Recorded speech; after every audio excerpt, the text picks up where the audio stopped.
अस्सलाम वालेकुम दोस्तों, उम्मीद आप सब खैरियत से होंगे। आज जो है हम ऑटोमेटिक स्टार डेल्टा स्टार्टर के बारे में बात करेंगे। उसके फंक्शन के बारे में बात करेंगे, वो कैसे काम करता है और उसके अंदर क्या क्या चीज़ें लगी होती हैं उसके बारे में बात करेंगे। फॉर एग्ज़ाम्पल जैसे उसमें टाइमर जो सेट किया जाता है कैसे सेट किया जाता है, और कॉन्टेक्टर जो है कैसे काम करते हैं डेल्टा कनेक्शन में और स्टार कनेक्शन में, उस पर हम आज बात करेंगे। तो चलिए शुरू करते हैं। पहले ये जो है हमारा ऑटोमेटिक स्टार डेल्टा स्टार्टर है। ये उसका ऊपर का टॉप पावर है। टॉप पावर से हम स्टार्ट करेंगे आगे स्टार्टर को स्टडी करने के लिए। सबसे पहले टॉप पावर में आपको क्या क्या कंपोनेंट देखनी है। यहाँ पर आपके साइड में अगर देखा जाएगा तो यहाँ पर रेड जो है स्टॉप पुश बटन है और ग्रीन जो है स्टार्ट है। यहाँ पर दो और कंपोनेंट लगे हुए हैं। यहाँ पर देखेंगे तो यहाँ पे दो ऐसे ग्लास विंडो है, इसे हम वॉच ग्लास कहते हैं। इससे होता क्या है कि अगर ये कवर इस स्टार्टर पे लग जाता है तो आपको स्टार्टर ऑन है या ऑफ है ये देखने के लिए आपको इस वॉच ग्लास से आपको सिंबल नजर आएंगे। इस वॉच ग्लास से आपको दो ही सिंबल नजर आएंगे, एक आएगा 0, एक आएगा माइनस। अब यहाँ देख सकते हैं एक है 0 और एक है माइनस। 0 जब रहता है इसका मतलब ये है कि ये स्टार्टर अभी बंद है, और जब ये प्लंजर ऑन होता है तभी 0 ऊपर शिफ्ट होके यहाँ पर जो माइनस का सिंबल है वो एक्टिव यानी मोटर स्टार्टर ऑन है। तो ये ऑफ और ये ऑन दो सिंबल है, ये इस वॉच ग्लास के अंदर से हमको नजर आएगा। उसके बाद हम जब कवर निकालते हैं, निकालने के साथ साथ इसमें दो सेकंड पार्ट है। यहाँ पर कंपनी जो है अपने एक प्रोविजनल वायरिंग डायग्राम सप्लाई करती है। इस वायरिंग डायग्राम के हिसाब से अगर हमें आगे कुछ मोटर स्टार्टर में कुछ चेंजेस करने पड़ते हैं या कोई वायर जल जाता है, इसकी जो कंट्रोल सर्किट वायरिंग होती है यहाँ पे सप्लाई दिया जाता है, यहाँ से मोटर के लिए सप्लाई लिया जाता है। यानी यहाँ पर इनपुट और यहाँ से आउटपुट हम यहाँ पर, अब ये वायरिंग जो डायग्राम है इसमें हम प्रैक्टिकली देखेंगे। इसको समझने के लिए सबसे पहले जब आप स्टार्टर के सामने खड़े हो जाते हो तो आपके लेफ्ट हैंड साइड में जो पहला मेन कॉन्टेक्टर होगा वो होगा मेन कॉन्टेक्टर।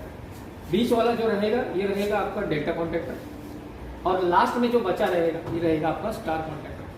अब तीनों कॉन्टेक्टर में अगर आप सबसे पहले इंपॉर्टेंट अगर एक कॉइल देखें तो यहाँ पर जो है आपका एनवीसी कॉइल है मेन कॉन्टेक्टर में, यहाँ पर भी एनवीसी कॉइल नंबर 2 है डेल्टा कॉन्टेक्टर में, और यहाँ पर भी एनवीसी कॉइल है स्टार कॉन्टेक्टर। अब बिना इसको छुए अगर हम ऑब्जर्वेशन से अगर विजुअली हम पता लगाएंगे कि यहाँ पर स्टार कॉन्टेक्टर कौन सा है, तो यहाँ पर आप देख सकते हैं कि यहाँ पर जो है एक लिंक पट्टी दी गई है। यही लिंक पट्टी से हम आइडेंटिफाई कर लेते हैं कि ये जो कॉन्टेक्टर है ये कॉन्टेक्टर आपका स्टार कॉन्टेक्टर है। यहाँ से हमें मोटर के लिए 3 लीड्स निकालने हैं, और ये 3 लीड जो जाएंगे जितने भी आपके मोटर में U2, V2, W2 ये जो कॉन्टेक्ट्स है, यानी 3 लीड आपके मोटर में जो टर्मिनल तक जाती है U2, V2, W2, यहाँ से U2, V2, W2 आप 3 कलर के वायर निकालेंगे। यहाँ पर अगर देखेंगे तो रेड, येलो, ब्लू ये जो सीक्वेंस है ये हमको कभी चेंज नहीं करना। होता क्या है कि अगर हम इसमें से अगर एक भी सीक्वेंस अगर चेंज कर देंगे तो मोटर का डायरेक्शन जो हो आपका रोटेशन कंपनी पे ऐसा लिखा है इस पे, इधर पे। हाँ थोड़ा अगर चेक करें इधर पे। हाँ हाँ इधर पे लिखा भी है। हाँ है ना, इधर पे लिखा है ना, इधर क्या लिखा है, do not disturb existing connection. Exactly. तो ये कॉशन रहता है हमको, इसकी जो ओरिजिनल जो वायरिंग होती है ना इसको डिस्टर्ब नहीं करना। तो वेरी गुड ऑब्जर्वेशन यहाँ पर। उसके बाद यहाँ पर विजुअली हमको इस लिंक पट्टी से हमको आइडेंटिफाई कर सकते हैं कि ये हमारा जो है स्टार कॉन्टेक्टर है। एग्जामिनेशन में इंटरव्यू में अगर आपको पूछा जाए कि भाई ये स्टार्टर में से आपका स्टार कॉन्टेक्टर कौन सा है, डेल्टा कॉन्टेक्टर कौन सा है और मेन कॉन्टेक्टर कौन सा है, आप इजीली इसको अगर बता सकते हैं तो आप देख सकते हैं लिंक पट्टी, तो आप बता सकते हैं इंटरव्यू को या पेपर में आप बता सकते हैं कि ये जो है ये आपका स्टार कॉन्टेक्टर है। ये जो स्टार कॉन्टेक्टर है ये और ये यानी मेन कॉन्टेक्टर, जब हम यहाँ पर जो स्टार्ट पुश बटन है जब ऑन करते हैं, जब ऑन करते हैं तब मेन कॉन्टेक्टर और स्टार कॉन्टेक्टर ये दोनों अभी ऑन है। इसका मतलब यहाँ पर जो मोटर के 3 लीड्स जो गई है मोटर के अंदर, उस मोटर के अंदर 3 लीड यानी U2, V2, W2 ये 3 वाइंडिंग के लिए सप्लाई जा रही है। यानी लाइन वोल्टेज पूरा मिलने की वजह से स्टार में कुछ सेकंड के लिए चलता है। सेकंड यानी 0 से 5 सेकंड्स के बीच में यहाँ पर एक टाइमर लगा हुआ है, ये टाइमर सारा कंट्रोलिंग करता है। अब क्या हो गया कि सेकंड सीक्वेंस में ये स्टार्टर तो स्टार कॉन्टेक्टर तो बंद हो गया, लेकिन अब डेल्टा कॉन्टेक्टर ऑन हो गया। यानी घुमा फिरा के अगर देखा जाए तो मोटर के 6 लीड में से केवल 3 ही लीड काम करते हैं, 3 लीड बंद हो जाते हैं। फर्स्ट ऑफ ऑल यहाँ पर आप देखेंगे तो मेन कॉन्टैक्टर और स्टार कॉन्टैक्टर स्टार्ट हुए थे जब हमने स्टार्ट पुश बटन ऑन किया था। अब कुछ सेकंड के बाद में ये ऑफ हो गया है और यहाँ पर डेल्टा कॉन्टैक्टर चल रहा है। अब यहाँ पर डेल्टा कनेक्शन जो है, यहाँ से मोटर के लिए कोई लीड नहीं जाएगी। आपकी जो 3 जो बचे हुए लीड्स हैं वो यहाँ से जाएंगे अब की बार, लेकिन U1, V1 और W1 जाएंगे। यानी 3 लीड आपने यहाँ से निकाल ली, ये भी RYB के सीक्वेंस में रहेंगी। और पहले ऑलरेडी आपने RYB के सीक्वेंस में निकाले थे, लेकिन उसके ऊपर मार्किंग की गई थी U2, V2, W2। इस तरह से 3 और 3 कुल मिला के 6 वायर का कनेक्शन हमने पूरा कंप्लीट कर दिया। यहाँ से जो केबल जाएगी ये एंट्री है, जो 6 कोर की केबल होती है, या तो अगर 3-3 कोर के अगर केबल ले, आर्मर्ड केबल जो कि RYB ऐसे मिला के आप अगर आर्मर्ड केबल अगर लें तो वो सीधे मोटर के टर्मिनल्स में जाएंगी। और वहाँ पर टर्मिनल के ऊपर आपको ध्यान से देखना है कि U1, V1, W1, U2, V2, W2 वहाँ पे आपको आइडेंटिफाई करके वहीं पर आपको लगाना है। इसलिए जब इसमें स्टार्टर में कनेक्शन करते हो तो आप या तो पहले स्टार्ट का कनेक्शन कर लो, यहाँ पर U2, V2, W2 सब 2-2 के जितने भी सीरियल है वो यहाँ पे जोड़ दें।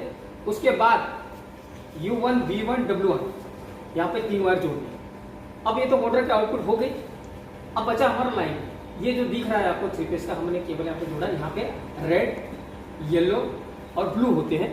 फिलहाल हम ट्रेनिंग पर्पस के लिए हमने क्या किया, यहाँ पे रेड, ग्रीन और ब्लैक ऐसे हमने टेम्परेरी सप्लाई केबल यहाँ पे दे करके हमने अब इस मोटर के स्टार्टर को ऑन कर दिया है।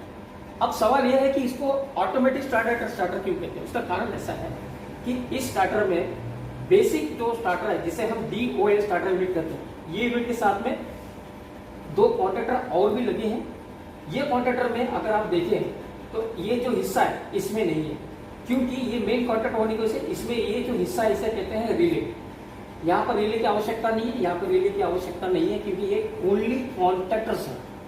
इनका काम है मोटर को एक बार स्टार में चलाना तो एक बार डेल्टा में चलाना। इस तरह से अगर हम देखा जाए तो कॉन्टैक्टर का पूरा इंटरनल वायरिंग सप्लाई कंपनी करके देती है। मैन्युफैक्चरिंग यूनिट इसको कंप्लीट करके यहाँ पर हमको डायरेक्शन भी दे देती है कि कौन से टर्मिनल आपको क्या क्या लगाना है। तो इसको जब भी आप खोलो तो कंपनी की सप्लाई जो रहती है डायग्राम, उसको फॉलो करना जरूरी होता है।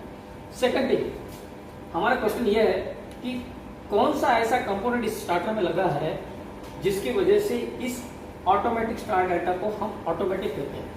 यहाँ पर अगर आप देखें कॉर्नर में यहाँ पर एक छोटा सा डिवाइस लगा है जिसे हम कहते हैं स्टार टाइमर। इस टाइमर का अगर हम देखें तो इसका काम होता है कि 0 से 0.1 सेकंड से लेकर के 0.5 सेकंड्स के बीच में कुछ देर के लिए मोटर के स्टार में रन कराना।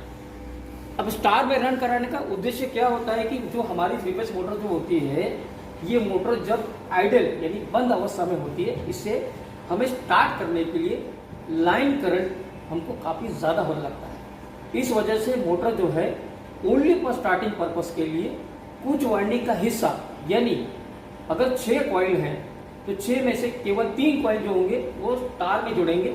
यानी उन 3 कॉइल के लास्ट वाले जो एंड है U2, V2, W2 U2, V2, W2 ये चीज, ये जो कनेक्शन है ये स्टार कॉन्टैक्टर की वजह से स्टार में चलेंगे। और जैसे ही उसका टाइमिंग 0 से 3 सेकंड तक हो जाता है या 5 सेकंड तक मोटर चलता है, उस वक्त क्या होता है, मोटर की जो स्पीड होती है वो 70 से 75% बढ़ जाती है। अब होता क्या है कि ये जो टाइमिंग है, ये टाइमिंग ये टाइमर सेंस करता है और 5 सेकंड होने के बाद ये कट ऑफ कर देता है स्टार को। स्टार को जैसे कट किया तो ये बंद हो जाएगा और डेल्टा चलेगा। सेकंड सीक्वेंस में मेन कॉन्टैक्टर और डेल्टा कॉन्टैक्टर कंटिन्यू चलेंगे जब तक कि मोटर आप यहाँ से बंद नहीं करते। तो इस तरह से इस छोटे से टाइमर की वजह से ये पूरे स्टार्टर यूनिट जो है मैनुअल स्टार्टर न होकर ऑटोमेटिक स्टार डेल्टा स्टार्टर कहा जाता है, जिसमें केवल आपको ऑपरेटर को ऑन करना पड़ता है, ऑन करने पर ही काम करता है। बाकी जो इसकी सेफ्टी फीचर्स हैं वो बिल्कुल DOL के हिसाब से है, यानी ओवरलोड प्रोटेक्शन है, इसमें रिले का यहाँ पे सेटिंग किया गया है। ये इसलिए सेटिंग दिया जाता है ताकि मोटर का जितना भी एम्पेयर हो उस मोटर की रेटिंग के हिसाब से, अगर मान लीजिए कि अगर मोटर का एम्पेयर अगर 10 है या 8 है तो हम क्या करेंगे, थोड़ा सा 0.5 हमेशा रखते हैं। अब यहाँ पर देखो, यहाँ पर ये जो रिले का स्केल है ये 9 से कितना है यहाँ पर लिखा है 14, यानी ये 9 से 14 एम्पेयर का रिले है। यानी ये मोटर जो 9 एम्पेयर से और 14 एम्पेयर के बीच में है, ऐसे मोटर के लिए ये रिले काम करेगा। अगर मान लीजिए कि आपके पास अगर कोई मोटर दूसरा आ जाता है जिसकी जो एम्पेयर कैपेसिटी है वो 14 से ऊपर है, 14 से 20 में, तो आपको क्या करना पड़ेगा, केवल इतना ही हिस्सा आपको रिप्लेस करना पड़ेगा, बाकी के सारे कंपोनेंट वही रहेंगे। यानी आपको एक नया रिले परचेस करना पड़ेगा जिसकी कैपेसिटी होगी या रिले स्केल होगा वो 14 से 20 के बीच में रहेगा। अब यहाँ पर हमारे पास अब जो ये रिले लगा है तो ये अब यहाँ पे 9 पे हमने सेट किया। अगर मान लीजिए कि अगर हमारा मोटर जो है 9 एम्पेयर ले रहा है तो यहाँ पर जो रेटिंग बताई गई है वो मोटर की हमेशा स्टार्टिंग करंट बताया जाता है। ध्यान रहे, जितने भी मोटर के जो ट्रेड प्लेट होते हैं इनके ऊपर जो भी एम्पेयर कैपेसिटी दी जाती है उस मोटर की स्टार्टिंग करंट होती है, लोडिंग करंट नहीं, क्योंकि लोडिंग जो होता है वो बाद में होता है, लेकिन मोटर का स्टार्टिंग करंट इंपॉर्टेंट होता है। तो यहाँ पर हमें अगर देखें कि हमारे पास अगर 9 एम्पेयर का मोटर है तो हम क्या करेंगे, किस तरह से रिले सेट करेंगे। यहाँ पर देखो, मैं 9 से थोड़ा सा यहाँ पर सप्लाई बंद करने के बाद देखो यहाँ पर एक छोटा सा बार दिया है, एक छोटा सा ग्रेजुएशन आपको नजर आएगा, 2 लाइन नजर आ रही है। ये 9 है तो ये 10 है, ये 11 है और 12। तो इस तरह से स्केल रीड करेंगे, छोटी छोटी लाइन दिख रही है। ये 9,